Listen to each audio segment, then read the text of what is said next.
না যাইতে পারলাম না মদিনা, মদিনার পূবাল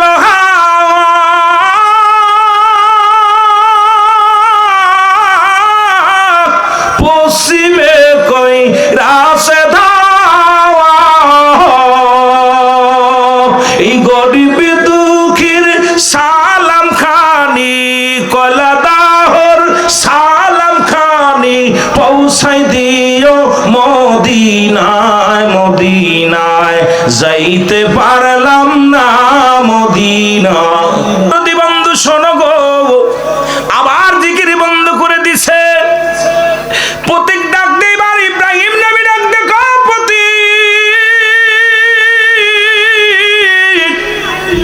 জিকির কেন বন্ধ করে দিলাম? বলে আপনি যা দিয়েছেন এর পারিশ্রমিক শেষ হয়ে গেছে, যদি আবার দেন তাহলে আপনার জিকির শোনাবো।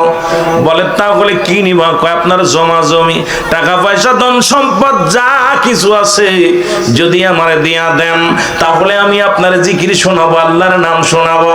ইব্রাহিম আলাইহিস সালাম ডাক দে কয় পথিক আমি তোমার সব দিয়ে দিলাম, আমি কিচ্ছু চাই না, আমি মাওলার পাগল, আমি দুনিয়ার মুখাফেক্ষি না, আমি আল্লাহর পাগল।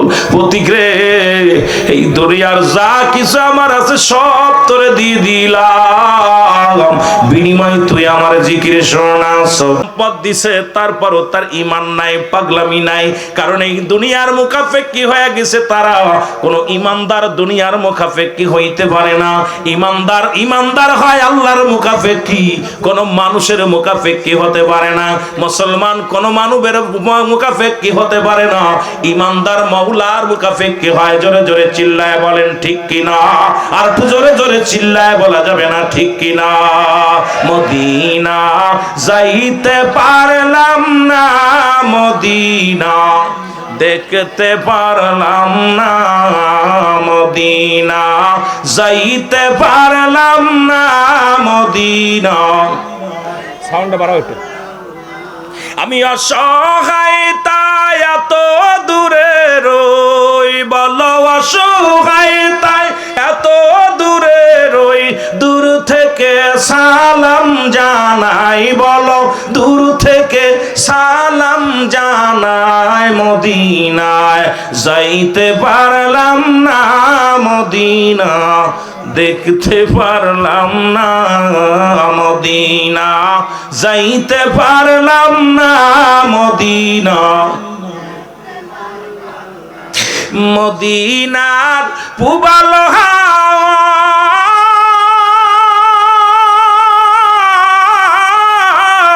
পশ্চিমে কই রাসে ধাওয়া, এই গরিব দুঃখীর সালাম খানি কলাদাহর সালাম খানি পৌঁছাই দিও মদিনায়, মদিনায় যাইতে পারলাম না মদিনা। ও মুরব্বি বাবা বসো, কাজে লাগবে, কাজে লাগবে। এটা জান্নাতের বাগান, এখানে জান্নাতি। এই শয়তান আপনাকে বসতে দিবেন না, কারণ দেখবেন মসজিদে সালাম ফিরাই আই দৌড়ে, খালি যদিও দায় থেকে যায় আসসালামু আলাইকুম ওয়া রাহমাতুল্লাহ, আসসালাম মুখ আগে সাথে দৌড়, গারগুলো জোরে বলে ঠিক কিনা? জাহান্নামীদের এগুলো লক্ষণ, জাহান্নামী লক্ষণ। আরে ভাই এর মধ্যে যতক্ষণ থাকবেন গুনাহ মাফ হবে, প্রতিটা সেকেন্ডে সেকেন্ডে গুনাহ মাফ হবে। সুবহানাল্লাহ বলেন না? রিয়াজুল জান্নাহ বেহেশতের বাগান, আগে হলো বেহেশত তারপর হলো বাগান। আম গাছ, জাম গাছ, কাঁঠাল গাছ, কদবেল গাছ, ফলের পরে হলো গাছের পরিচয়। আর এটা হলো রিয়াজুল জান্নাহ বেহেশতের বাগান, আগে হলো বেহেশত তারপরে হলো বাগান। এই নাতির প্রেমে পইরা, ছেলের প্রেমে পইরা কাটাইতেছেন এই রং তামাশা 60 বছর, 70 বছর, 80 বছর, ওইগুলো সব আপনারে ফর বানাই দিব। কারণ এই যে দেখেন অমুক মুন্সি ইন্তেকাল করছে, কে মরছে? জনাব মোহাম্মদ মারুফ মারুফ হায়দার ইন্তেকাল করেছে। বলে এইবার কয় মরহুমের জানাজা সকাল 10টায় অনুষ্ঠিত হবে। একই মুখে বললো অমুক মরছে, এরপরে নাম আর কেউ কবে না, মরহুম বলবে। সুতরাং এই হলো তোমার আমার জিন্দেগি। একটু ধৈর্য ধরো, আমরা আস্তে আস্তে আলোচনায় যাই। মহব্বতে বললেন মদিনা যাইতে পারলাম না, মদিনা চা কই, মদিনা যাইতে পারলাম না, মদিনা মদিনার নাম কত মধু,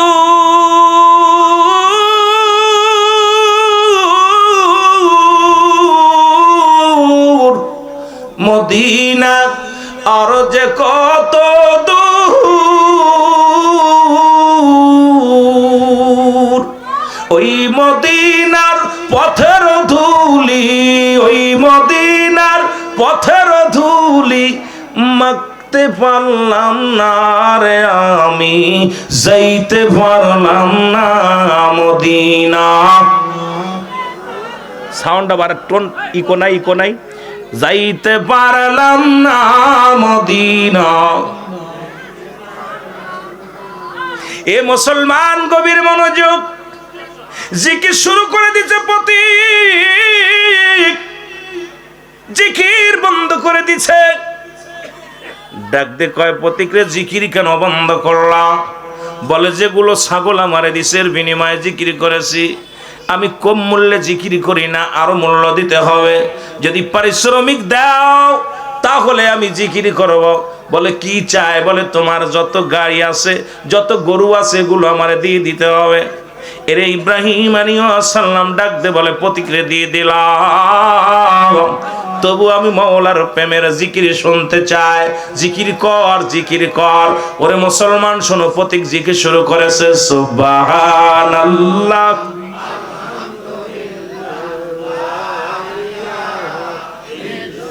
এ দরদি বন্ধু শোনো গো, আবার জিকির বন্ধ করে দিছে।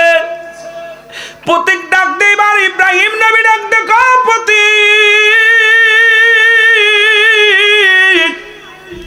জিকির কেন বন্ধ করে দিলাম?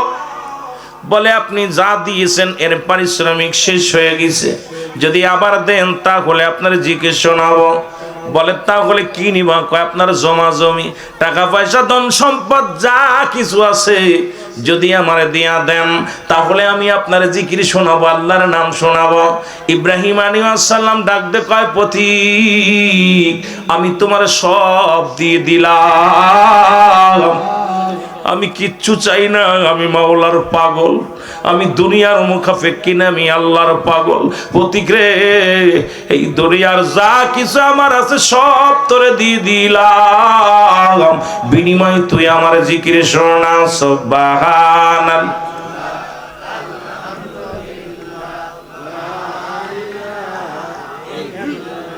আরো জোরে বলেন লা ইলাহা। এ দরদি,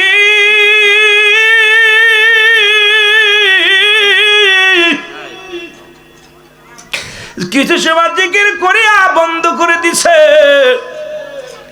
ইব্রাহিম আলাইহিস সালাম কয় পথিক রে, জিকির কেন বন্ধ করলা? বলে হুজুর পারিশ্রমিক লাগবো। বলে ইব্রাহিম ডাক দে কয় বাবারে, আমার তো আর কিছু নাই, বকরি ছিল দিয়ে দিলাম, গরু ছিল, গাভী ছিল দিয়ে দিলাম, সম্পদ যা ছিল, বাড়ি ছিল, সব তোমারে দিয়ে দিলাম, আমার তো কিচ্ছু নাই, তুমি জিকির শোনাও। আমি বিনা পারিশ্রমিকই তোমার জিকির শোনাবো না। ডাক দেখে ইব্রাহিম আদম ডাক দে, ইব্রাহিম আলাইহিস সালাম ডাক দেখো, মুসলমান শুনে নাও। ডাক দেখো পথিক রে, একজন তো তোমার বকরি পালন করার জন্য একটা রাখালের প্রয়োজন, তোমার এই মেষগুলো চড়াইতে যাইয়া একটা রাখালের প্রয়োজন। তুমি যদি আমার দয়া করে একটু তোমার রাখাল বানাইতা, আমি জীবনে তোমার কাছে খাইতে চাই না, পড়তে চাই না, বিনিময় চাই না, শুধু আমার একটু জিকির শোনাবা, আমি শুধু তোমার জিকির শুনব, আমি আমার মাওলার জিকির শুনব তোমার জবান থেকে রে। ও পথিক, তোমার রাখাল আমারে বানায় নাও। ইব্রাহিমের মুখে কত শুই না, পথিক ডাক দে বলে হুজুর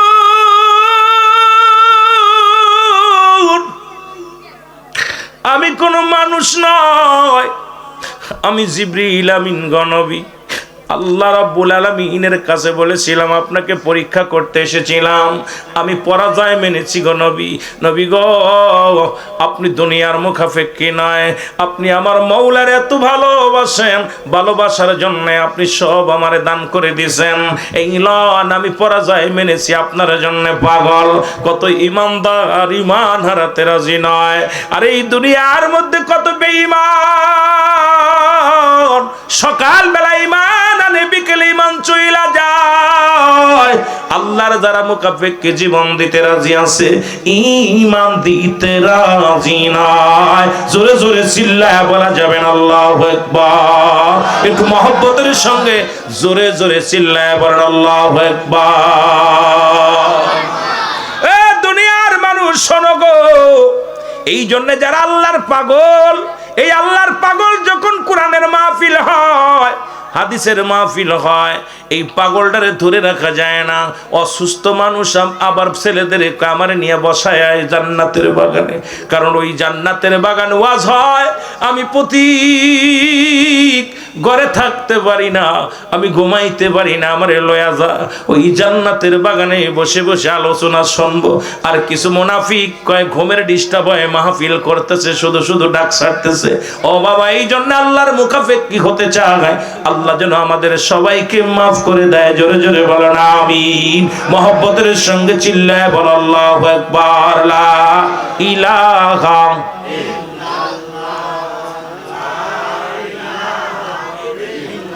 আর জোরে লা ইলাহা, ভালোবেসে লা ইলাহা,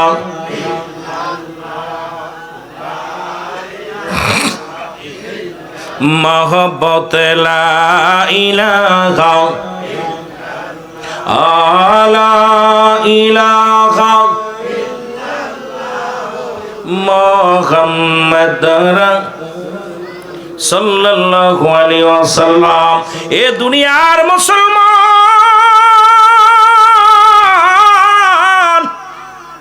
রহমতের নবী যে কথা বলতেছিলাম মনে আসেনি? নবীজি বললেন, কোন ব্যক্তি 5 ওয়াক্ত সালাত আদায় করলে, যদি নামাজ সময় মতো আদায় করতে পারে। আমি প্রথম আলোচনা কিন্তু ওদিকে গিয়েছিলাম, হঠাৎ করে একটু আল্লাহর গুণগানের দিকে দৌড়ায় গেছিল মুসলমান। আমি নবী ওয়াদা করলাম, এই ব্যক্তিকে আমি নবী হাত ধরে জান্নাতে নিব। জোরে জোরে চিল্লায় বলা যাবে না সুবহানাল্লাহ। নবীর একজন সাহাবী নাম হলো আব্দুল্লাহ আনসারী।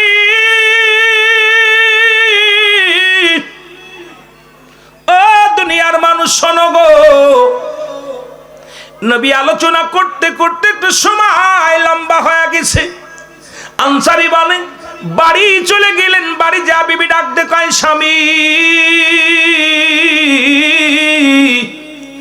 এত দেরি হলো কিসের জন্য বলেন? কয় বিবি রে, আজকে নবী ওয়াজ করেছে, ওয়াজ শুনতে যা দেরি হয়ে গেছে। বলে স্বামী রে, কি ওয়াজ করছে নবীজি একটু বলো। আমাদের বিবিরা বাড়ি গেলে কয় খেচড়ি ছিল নি। ওয়াজের বক্তা সুর কেমন, বক্তা কেমন ভাবভঙ্গি জানে, বক্তা কেমন মজা দিতে জানে, কিন্তু সাহাবীদের বিবিরা কেমন ছিল শুই না নেন। ডাকদে আব্দুল্লাহ আনসারীর বিবি ডাকতে কয়, স্বামী ও আমার প্রাণের স্বামী, আমার রহমতের নবী কি ওয়াজ করছে একটু বলেন। এবার আব্দুল্লাহ আনসারী কয়, বিবি রে, আমার নবী ওয়াজ করছে, কোন ব্যক্তি যদি 5 ওয়াক্ত নামাজ সালাত সময় মতো মতো আদায় করতে পারে, আল্লাহ নবী তার হাত ধরে জান্নাতে নিয়ে যাবে। জোরে জোরে চিল্লায় বলা যাবে না সুবহানাল্লাহ। আনসারী বি ডাক দে কয়, স্বামী রে, আপনার দুটি হাতে ধরে বলে যাই, আপনার কোনো না বিনয় করে বলি, স্বামী জীবনে কিচ্ছু চাই না আমি,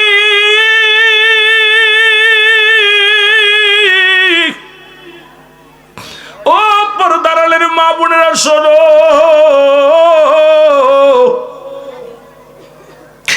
আমার মা বোনের একটু দিলের কান্ডা লাগা শুনে না। রে আব্দুল্লাহ আনসারী বিবি ডাক দে কয়, স্বামী রে, জীবনের টাকা চাই না, বাড়ি চাই না, সম্পদ চাই না, কোনো বালাখানা চাই না। স্বামী রে, আমাকে একটু সময় করে দিবেন, আমিও যেন সময় মতো অক্তীয় মতো 5 ওয়াক্ত সালাত আদায় করতে পারি। জোরে বলেন মারহাবা। নবীর পিছে প্রতিদিন নামাজ আদায় করে সাহাবীরা। আরে বাবা, এত বড় মসজিদ, আজকের মাহফিলের দিনে আপনাদের মসজিদে মাত্র 2 কাতার মানুষ হয়েছে, লজ্জাজনক। আমি চিন্তা করেছিলাম হয়তো মসজিদে লোক ধরবে না, কিন্তু ইশার জামাতে মাত্র 2 কাতার, তাও পরিপূর্ণ হয় নাই। তার মানে আপনারা কেমন নামাজি বোঝা হয়ে গেছে। আরে বাবারে, আরে এত বড় এতগুলো যুবক বাবারা কেউ ঘুরে বেড়ায়, আরে যুবক বয়স বুড়ো হয়ে মরবি, কেউ গ্যারান্টি দিতে পারবি না। কত যুবক বিদেশে গেছে টাকা কামাইতে, মরা লাশ হইয়া কফিনি করে দেশে ফিরেছে রে মুসলমান। কত যুবক লেখাপড়া শিখে চাকরি করবে, আল্লাহ তারে চাকরি করতে দেয় নাই, দুনিয়া থেকে বিদায় করে দিছে। কত যুবক মুসলমান শুনে নাও, ওই সড়ক দুর্ঘটনায় বাইক অ্যাক্সিডেন্ট করে মারা যায়। আরে আপনি আগামী দিন বাঁচবা বলতে পারো না, বুড়ো হলে ইবাদত করবা এমন কোনো গ্যারান্টি দিতে পারবা না। যতটুকু স্বাধীন সময় পাবা মাওলার বন্দেগী করো, আল্লাহর বন্দেগী করে যদি দুনিয়া থেকে বিদায় নিতে পারো, তোমার জীবনটা হবে ধন্যর যুবক। কত যুবক বসে না এরে মুসলমান, যারা বসেছে আল্লাহ তাদের দয়া করুক, বেকারত্ব জীবন দূর করে দিক। কারণ নবীর সাহাবীরাও ছিল যুবক। আমি আস্তে আস্তে যাব, যুবক রে ধৈর্য ধরো রে বাবা। এবার আল্লাহর নবীর সাহাবী আব্দুল্লাহ আনসারীর বিবি ডাক দেখায়, বিবি ডাক দেখায়, স্বামী রে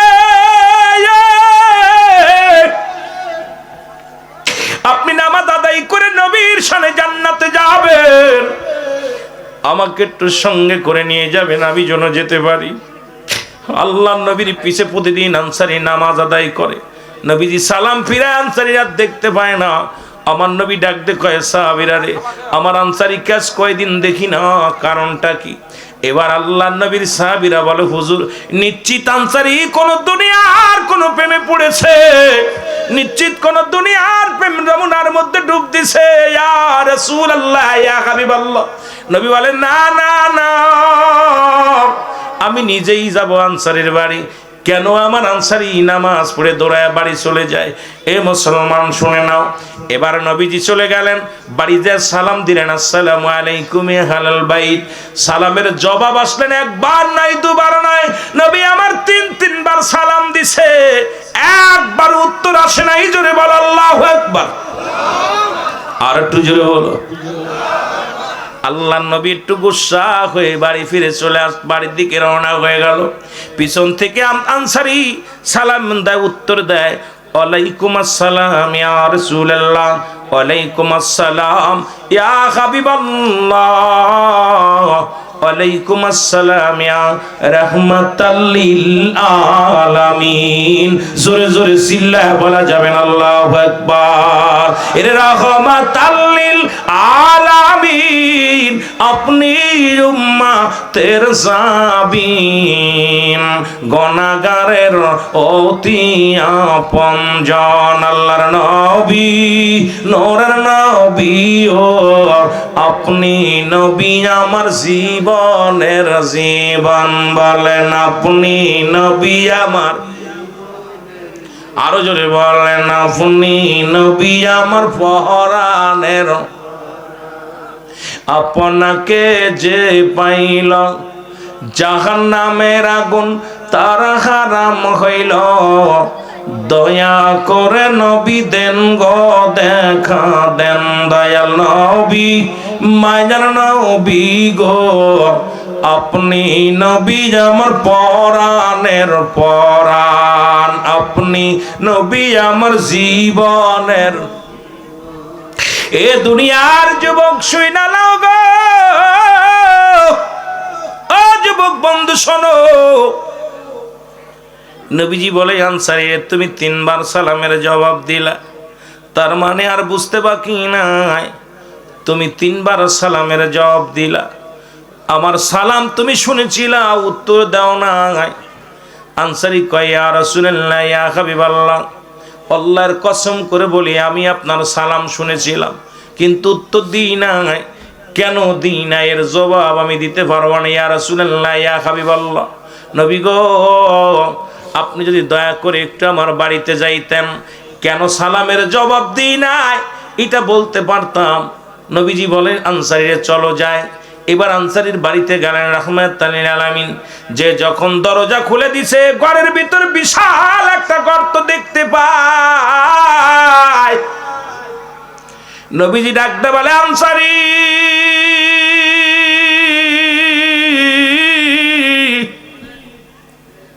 তোমার ঘরের ভিতরে এত বড় গর্ত কেন? বলে ইয়া রাসূলুল্লাহ, ইয়া হাবিবাল্লাহ, আপনি যখন আমারে সালাম দিয়েছিলেন আমি ওই গর্তের মধ্যে উলঙ্গ অবস্থায় বসেছিলাম। নবী আনসারী কি শুনাইলা? বলে হুজুর, আমরা স্বামী স্ত্রী মিলে এক টুকরা কাপড়, নবী গো, যখন আমি নামাজে চলে যাই আমার বিবি এই গর্তের মধ্যে উলঙ্গ অবস্থায় বইয়া থাকে গো। আমি সালাম ফিরা বাড়ি আসিয়া গর্তের মধ্যে ঢুকে যাই। যখন আপনি আমাকে সালাম দিয়েছিলেন নবী গো, আমি উলঙ্গ অবস্থায় বসেছিলাম গর্তের মধ্যে, এই জন্য সালামের জবাব দিতে পারি নাই। নবী গো, আমার বিবি কাপড় পরিধান করে ওযু করে নামাজ দাঁড়ায় গেছিল, এই কারণে আমি সালামের উত্তর দিতে পারি নাই। আমার নবী ডাকতে বলে আনসারী রে,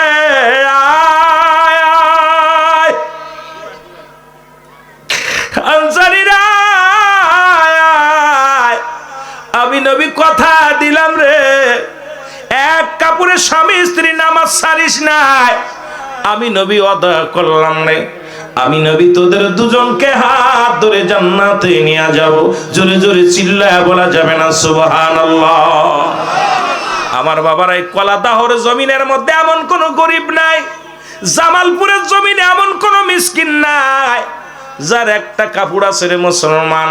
এখন নামাজ ছাড়া কেমনে আপনি বাঁচবেন রে মুসলমান? এখন নামাজ একমাত্র কাফের এবং মুসলমানদের মধ্যে পার্থক্য হলো নামাজ। মুসলমান নামাজ পড়ে, কাফের নামাজ ছাড়ে। ও মুসলমান, আজকে এমন কোন ব্যক্তির মধ্যে গ্রামের মধ্যে নাই যার এক টুকরা কাপড়। নবীর সাহাবীরা এক টুকরা কাপড় দিয়া যদি স্বামী স্ত্রী দুজন নামাজ পড়তে পারে, আদায় করতে পারে, আমি আপনি নামাজ বাদ দিয়া কবরে গেলে কি জবাব দিব আল্লাহর আদালতে? জবাব আমি আপনি দিতে পারবো না। জোরে জোরে বলেন ঠিক কিনা?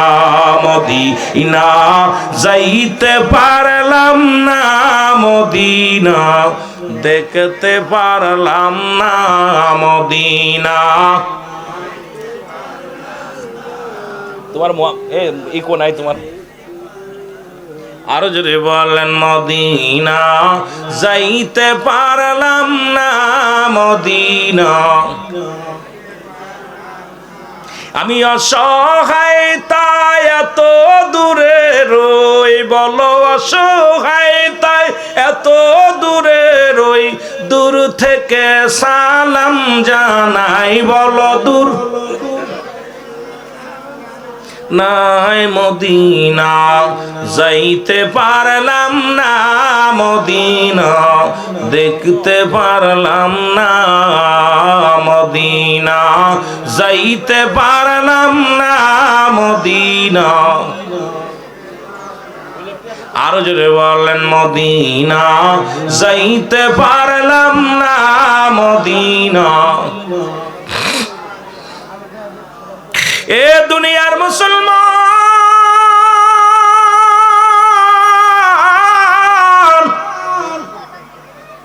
এই জন্য নামাজ সালাতের ওয়াজ করব রে মুসলমান। দরকার ছিল কাফের মুশরিকদের বলা, মুসলিমদের দরকার, কিন্তু নামাজের ওয়াজ মুসলমানদের করা লাগে, সেইতে দুঃখ থাকতে পারে না। বড় কষ্ট লাগে রে মুসলমান, আজকে নামাজ মুসল্লি পাওয়া যায় না। এই যে শীতের দিন আছে, মুসল্লির খুব অভাব হয়ে যাবে। দেখা যায় ইমাম আর মুয়াজ্জিন হয়তো 2-4 জন মুসল্লি, আর বাকিগুলো সব লেপের মধ্যে শুয়ে থাকবে রে মুসলমান। শুনে রাখো, শুনে রাখো, শুনে রাখো, আল্লাহর